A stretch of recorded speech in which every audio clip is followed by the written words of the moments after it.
ওকে, আমরা এর আগেও তোমার পার্সোনাল এরিয়া নেটওয়ার্কেও ব্লুটুথ টেকনোলজি পড়েছিলাম, তাই না? তো ল্যান টেকনোলজিতেও ব্লুটুথ টেকনোলজি আছে। ওকে, আচ্ছা।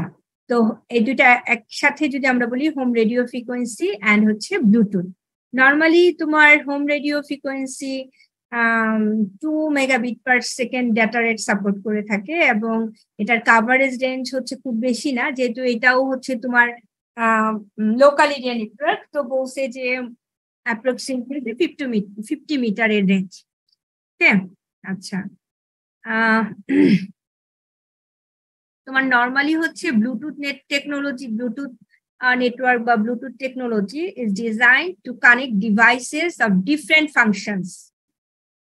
ফাংশন, যেমন হচ্ছে তোমার টেলিফোন বা নোটবুক অথবা হচ্ছে কম্পিউটার অথবা ক্যামেরা অথবা প্রিন্টার্স। এখানে আমরা দেখতে পাচ্ছি যে এখানে ছবিটা খুব সুন্দর করে দিয়েছে, যে তোমার ব্লুটুথ নেটওয়ার্কে দেখাচ্ছে যে তোমার বিভিন্ন ডিভাইস। তো সেন্ট্রাল পয়েন্টে যে ডিভাইসটা সেটা হচ্ছে আসলে মেইন অথবা প্রাইমারি অথবা তোমার এটাকে কি বলা যায়, এই তো মেইন ডিভাইস বলা যেতে পারে, বা প্রাইমারি ডিভাইস বলা যেতে পারে, বা প্রাইমারি স্টেশন বলতে পারো। ঠিক আছে, আর এই আদার্স যে ডিভাইস গুলো যেগুলো আসলে কমিউনিকেট করে থ্রু হচ্ছে মেইন ডিভাইস, এগুলোকে হচ্ছে সেকেন্ডারি ডিভাইস বলে অথবা স্লেভ ডিভাইস বলে। ঠিক আছে, বা সেকেন্ডারি স্টেশন বলতে পারো। ওকে, আচ্ছা।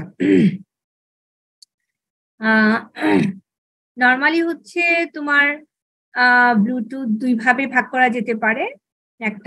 একটাকে আমরা বলি পিকো নেটওয়ার্ক, আর এইটাকে বলি স্কেটার নেটওয়ার্ক। আসলে পিকো নেটওয়ার্ক হচ্ছে ছোট ভার্সন, আর স্কেটার নেটওয়ার্ক হচ্ছে মাল্টিপল পিকোনেট যখন কানেক্টেড থাকে।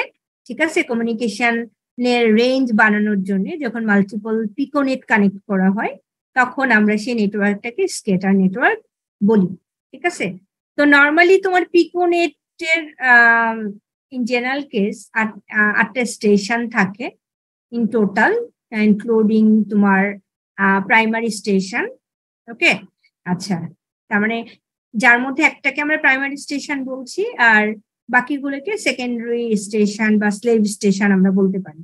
ওকে, আচ্ছা। All the secondary station synchronise their clocks and hopping sequence with the primary.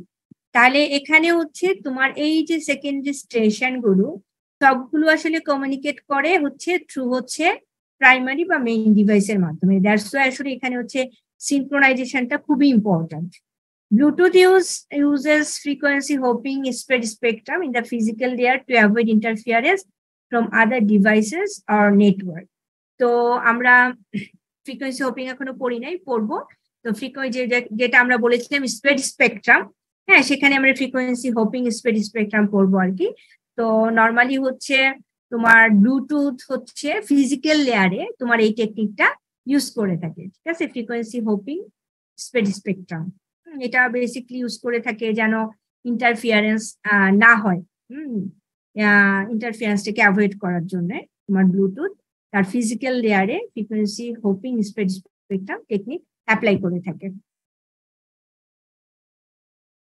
ওকে, তো আমরা বলেছিলাম যে স্কেটার নেটটা হচ্ছে পিকোনেটের হচ্ছে বড় ভার্সন, বা হচ্ছে রেঞ্জটাকে এক্সটেন্ড করার জন্য মাল্টিপল পিকোনেট কানেক্টেড হয়ে আসলে স্কেটার নেট তৈরি করে। তো আমরা বলতে পারি piconet can be combined to form scatternet where a secondary user of one piconet acts as bridge to another piconet।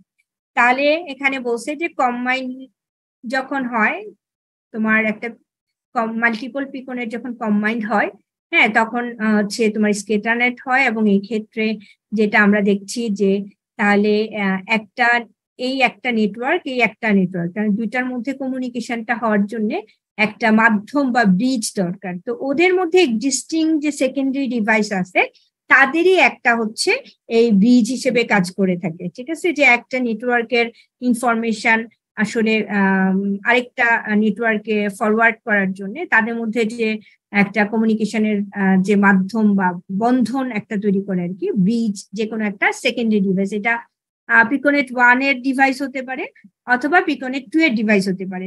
এখান থেকে আমরা যেটা দেখে বুঝতেছি যে পিকোনেট 1 এর একটা ডিভাইস এখানে হচ্ছে ব্রিজ হিসেবে কাজ করতেছে।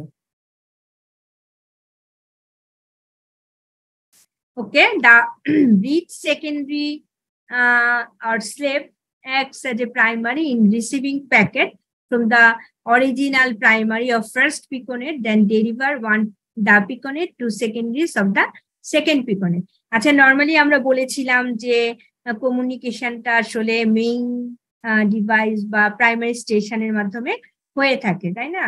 তো যখন আসলে তোমার একটা নেটওয়ার্ক থেকে আরেকটা নেটওয়ার্কে ব্রিজ হিসেবে কাজ করে আর কি, তখন যেটা বলছে যে মানে যেহেতু কমিউনিকেশনটা মেইন ডিভাইসের মাধ্যমে হয়ে থাকে, তো এটাও যেহেতু আসলে কমিউনিকেশন টা একটা ডিভাইসের বা একটা সেকেন্ডারি অথবা একটা স্লেভ ডিভাইসের মাধ্যমে যদিও হচ্ছে, তখন এটা আসলে তোমার বলছে যে রিসিভিং এবং ট্রান্সমিটিং, মানে যখন ইনফরমেশনটা পাঠায় হচ্ছে এই সেকেন্ডারি ডিভাইসের মাধ্যমে অথবা রিসিভ করে এই সেকেন্ডারি ডিভাইসের মাধ্যমে, তখন আসলে ওইটা আসলে প্রাইমারি হিসেবেই কাজ করে। ঠিক আছে, ওকে। তো আমরা যদিও বলছি যে ম্যাক্সিমাম 8টা স্টেশন থাকতে পারে, যেটার মধ্যে হচ্ছে একটা হচ্ছে প্রাইমারি স্টেশন আর 7টা হচ্ছে সেকেন্ডারি স্টেশন, কিন্তু অ্যাডিশনাল সেকেন্ডারিজ অথবা স্লেভ স্টেশনও কিন্তু থাকতে পারে। তবে অ্যাট এ টাইম 8টা স্টেশন অ্যাক্টিভ অবস্থায় থাকতে পারে, আর যদি অ্যাডিশনাল থাকে সেটা হচ্ছে হয়তো পার্ক স্টেটে থাকতে পারবে। Secondary in park state is synchronised with the primary but cannot take part in communication until it is removed from the park state to the active state. তাহলে সেকেন্ডারি যে ডিভাইসটা যেটা পার্ক স্টেটে আছে সেটা নর্মালি হচ্ছে প্রাইমারি ডিভাইসের সাথেই আসলে সিনক্রোনাইজ করে, কিন্তু বিভিন্ন অন্যান্য সেকেন্ডারি ডিভাইসের সাথে কমিউনিকেট করতে পারে না, মানে থ্রু প্রাইমারিও কমিউনিকেট করতে পারে না। যদি কমিউনিকেট করতে হয় তাকে অবশ্যই তাকে পার্ক স্টেট থেকে অ্যাক্টিভ স্টেটে নিয়ে আসতে হবে, তাইলেই সে ওই ডিভাইসটা তখনই আসলে অন্যান্য ডিভাইসের সাথে প্রাইমারি ডিভাইসের মাধ্যমে কমিউনিকেট করতে পারবে।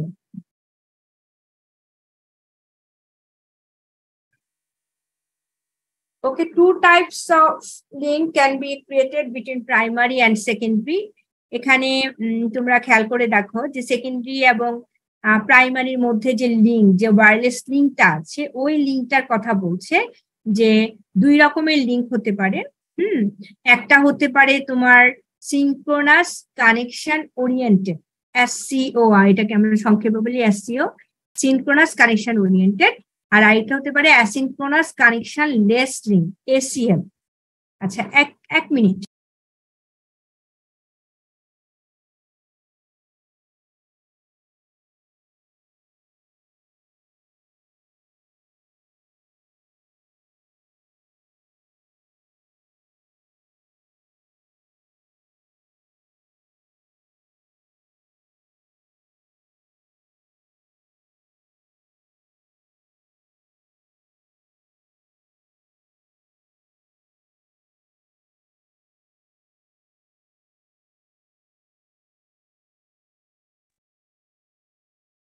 ওকে, আমরা বলছিলাম যে প্রাইমারি এবং সেকেন্ডারি ডিভাইসের মধ্যে যে লিঙ্কটা, সেটা নর্মালি 2 রকমের হতে পারে। একটাকে আমরা বলি সিনক্রোনাস কানেকশন ওরিয়েন্টেড, SCO, আর এটা হচ্ছে asynchronous connection less link, ACL। ওকে, এটা আসলে এগুলো সম্পর্কে অনেক ডেসক্রিপশন আছে, জাস্ট আমরা মূল বিষয়টা জাস্ট একটু ফোকাস করতে চাই, সেটা হচ্ছে তোমার সিনক্রোনাস কানেকশন ওরিয়েন্টেড লিঙ্কে নর্মালি হচ্ছে তোমার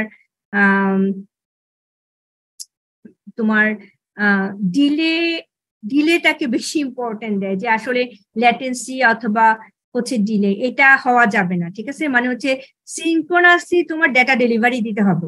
ওকে, সেখানে তোমার ডেটার ইন্টিগ্রিটিটাকে প্রায়োরিটি দেওয়া হয় না, ডেটার যে টাইমলি সিনক্রোনাসলি একটার পর একটা ডেটা রিচ করছে কিনা, সেটাতে ইম্পর্টেন্স দেওয়া হয়। কিন্তু ডেটাটা একুরেটলি রিচ করেছে কিনা, বা ডেটার ইন্টিগ্রিটি কিরকম, বা ডেটার মধ্যে কোনো এরর আছে কিনা, হ্যাঁ, এরর ফ্রি ডেটা কিনা, ঠিক আছে, ওইটাতে বেশি এমফেসিস দেওয়া হয় না। ঠিক আছে? যেমন এখানে বলেছে যে SEO link is used when avoiding latency or delay in data delivery is more important than integrity. That means হচ্ছে ইন্টিগ্রিটির চেয়ে তোমার ডাটা ডেলিভারিটাকে বেশি ইম্পর্টেন্স দিচ্ছে, যে ডাটার ডেলিভারিটা তোমার সিকোয়েন্সিয়ালি বা সিনক্রোনাসলি হচ্ছে কিনা, ঠিক আছে? এবং ডাটা এই ডেলিভারির ক্ষেত্রে ওই ডাটা আসলে এরর ফ্রি কিনা অথবা তার ইন্টিগ্রিটি কিরকম সেটাতে মানে এমফেসিস দিচ্ছে না। ওকে, যেমন হচ্ছে এক্সাম্পল দিয়েছে রিয়েল টাইম অডিওর ক্ষেত্রে।